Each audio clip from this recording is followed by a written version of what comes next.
वो बेटी का हमें याद आ रहा बार बार। वो बिटिया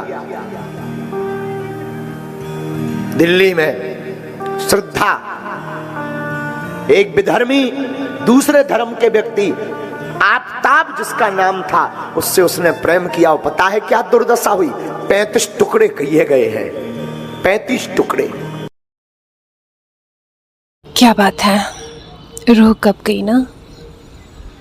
लगा जैसे कलेजा बाहर आ गया, लगा जैसे धरती फट गई। सुनने में वारदातें आए दिन आती हैं, लेकिन जब ऐसी कोई वारदात होती है तो लगता है कि जैसे जीवन पर से भरोसा उठ गया है। इंसानियत, मानवता, ये चीज़ें लगती हैं जैसे कि सिर्फ कोरे कागज़ों की कल्पनाएं हैं। ऐसा ही लगता है ना, जबकि हम भूल जाते हैं कि हमने कुछ ही दिन पहले और भी ऐसी वारदातें सुनी थी, जिसमें कुछ बेहद प्रेमी दिल लोग, कुछ बेहद महान आत्माएं एक इंसान को मार कर नहीं, अपितु जिंदा रहते हुए ही उसके टुकड़े कर देते हैं। कोई आरियों से काट देता है, कोई जला देता है, कोई खौलते कड़ाहे में फेंक देता है, कोई जीते जी इंसान के ऊपर गाड़ी चलाकर उसे कुचल देता है, कोई चाकुओं से घोंप घोंप कर हत्या करता है। बरसपत उसके तो यहाँ शायद इन भाई साहब ने बहुत ही रहमदिली दिखाई। गला घोटा, घुटन से और छटपटाहट से और दर्द से बेचारी की मौत तो हुई, लेकिन खुद को बचाने के लिए उस इंसान ने उसके टुकड़े टुकड़े करके यहाँ वहाँ ठिकाने लगाने की कोशिश करी। तो ये है कि एक बार इंसान की मौत हो जाती है, उसके बाद अब उसके 35 नहीं 35,000 टुकड़े भी कीजिए तो उसको तो जो तकलीफ़ पहले होनी थी वो तो हो गई। हाँ, हम सबको सुनकर ज़रूर बहुत ज़्यादा खौफनाक लगता है। जब हम किसी की इतनी दरिंदगी देखते हैं तो महसूस होता है कि वाकई इंसान है ये। जब हम ये देखते हैं, सुनते हैं, पढ़ते हैं कि ऐसा करने के बाद में भी तुम उसके टुकड़े कर रहे हो, और सिर्फ टुकड़े ही नहीं कर रहे हो, उन टुकड़ों को बाकायदा पैक करके फ्रिज में रख रहे हो, और सिर्फ फ्रिज में ही नहीं रख रहे हो, उसके बाद में फिर तुरंत ही नेक्स्ट रिलेशनशिप में जा रहे हो, और फिर इस नेक्स्ट रिलेशनशिप में ही नहीं जा रहे हो, साथ में बहुत ही निश्चिंतता और निष्फिक्रता के साथ में भोजन पानी ऑर्डर कर रहे हो और मस्त ज़िंदगी जी रहे हो। वाओ, कितना प्रैक्टिकल हो गया है इंसान आज की ज़िंदगी में ना, कितना फॉरवर्ड, कितना एडवांस, क्या कहना चाहिए, कितना मैकेनिकल हो गया है ना। घटना का मनोवैज्ञानिक विश्लेषण किया गया तो कई मनोवैज्ञानिकों ने कहा कि डेक्स्टर वेब सीरीज़ को देखने और काफ़ी लंबे समय तक वर्चुअल वर्ल्ड के साथ में कनेक्टेड रहने की वजह से और क्राइम एक्ट्स को देखते रहने की वजह से इस व्यक्ति के दिमाग पर इतना असर पड़ा। ये बात सही है, लेकिन पूरी तरह सही नहीं। ये उस व्यक्ति की मनोदशा का सिर्फ एक पहलू है जो आप सबको बताया गया।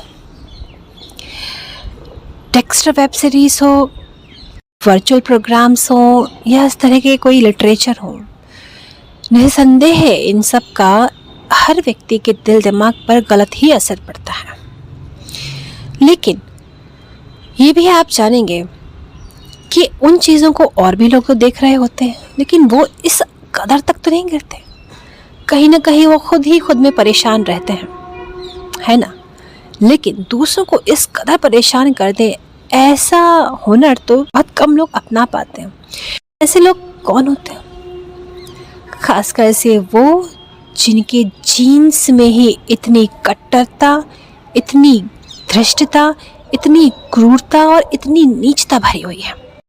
हम वो हैं जो एक मच्छर भी हमें काटे तो उसे मारने से पहले हम सोचते हैं, और ये जैसे कहते हैं कि हम प्यार कर रहे हैं, उन्हें बड़े प्यार के साथ में काट काट के फेंकते ही नहीं है, उनका बस चले तो उसे खा भी लेते हैं। इतना टैलेंट तो सिर्फ उन्हीं लोगों में हो सकता है जो बचपन से खुद देखते आ रहे हैं कि चीज़ों को कैसे काटा जाता है और काट के कैसे उसे पकाया जाता है और पका के उसे चाव से खाया जाता है। जिनकी इतनी अच्छी परवरिश होती है, उन्हीं के दिलो दिमाग इतने विकृत हो सकते हैं। कहने का पूरा सार यही है, कृपया कर अपना परिवेश, अपना खान पान, अपने आचरण साफ सुथरे और संवेदनशील रखें, तभी आपके जीवन में कुछ बेहतर बदलाव आएंगे। सभी माताओं बहनों से मेरा निवेदन है, कृपया करके किसी की शक्ल पे ना जाएं। आपने पांडा देखा है? कितना खूबसूरत होता है, खाता मांस है, नोच नोच के कई सारे ऐसे मांसाहारी जीव हैं, दिखते बड़े क्यूट हैं, बट उनकी खुराक और उनकी मानसिकता बहुत ही क्रूर है। इसीलिए किसी की भी शक्ल पे बिल्कुल मत जाइए। उसका खान पान देखिए, उसके संस्कार देखिए, उसके आचरण देखिए, उसका परिवेश देखिए, उसका बैकग्राउंड देखिए। सिर्फ किसी ने आपको एक फूल ला कर दे दिया, एक चॉकलेट ला के दे दी और आपसे इतनी सी बात कह दी, मैं तुम्हारा और तुम मेरी, और सब भूल जाती हैं। आपको कुछ समझ नहीं आता कि आपको क्या क्या देखना और समझना है। और वो घर वाले, वो माँ बाप, वो भाई बहन आपके लिए कुछ मायने नहीं रखते। उनकी परवरिश, उनका ख्याल, उनका प्यार आपके लिए कुछ मायने नहीं रखता। चुटकी भर में, क्षण भर में आप सब कुछ छोड़ छाड़ के चले जाते हैं और ऐसे लड़कों के बहकावे में आ जाते हैं, लिव इन रिलेशनशिप में रहने लग जाते हैं। क्या आप ये नहीं देख पा रहे हैं कि इस तरह की वारदातें लिव इन रिलेशनशिप में ज़्यादा हो रही हैं? अब आप सोचेंगे कि कई बार ऐसी घटनाएं तो हमारे खुद के धर्म में भी हो जाती हैं। आप मुझे बताइए, ऐसी कितनी मुस्लिम महिलाएं हैं जिनके साथ में ऐसा हुआ है अगर उन्होंने हिंदुओं के घर में अपना कदम रखा है? ऐसा तो अक्सर तभी होता है जब हमारी हिंदू बहनें वहाँ चली जाती हैं। कितना कोशिश रही शुरू से सेक्युलरिज्म के चलते, साइकोलॉजी के चलते, स्पिरिचुअलिटी के चलते कि सबके बीच में एकता रहे, संभाव रहे, सहृदयता रहे, प्रेम रहे। लेकिन जब इस तरह की घटनाएं एक बार नहीं, दो बार नहीं, तीन बार नहीं, बार बार घटे, आए दिन घटे, तो फिर सोचने में आता है कि भाई इस कौम से बहुत दूर से प्रणाम, आप भाइयों से दूर से प्रणाम। आप यहाँ रह रहे हैं, वही हमारे लिए बहुत बड़ी नेगेटिविटी का ऑरा है। कृपया हमारी लाइफ में एंटर ना करें। और आप सभी माताओं बहनों से आपसे प्रार्थना है कि आप उनकी लाइफ में एंटर ना करें। और कोई भी आपको ज़बरदस्ती परेशान करता है या फिर इवन प्रलोभित भी करने की कोशिश करता है, भी उसकी बातों में ना आए। प्लीज़ संस्कृति, संस्कार, मर्यादा और आचरण को तवज्जो दें, ना कि किसी की दो पल की बहकावे वाली बातों को तवज्जो दें। आप जैसा करेंगी, आपको देखकर और भी लड़कियां करेंगी। कृपया करके अपने आप को संभालें, अपना जीवन संभालें और दूसरों के लिए एक सही आदर्श बने।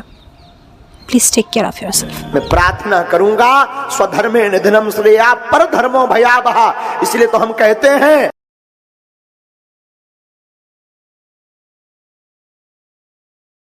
बहनों को जगना पड़ेगा।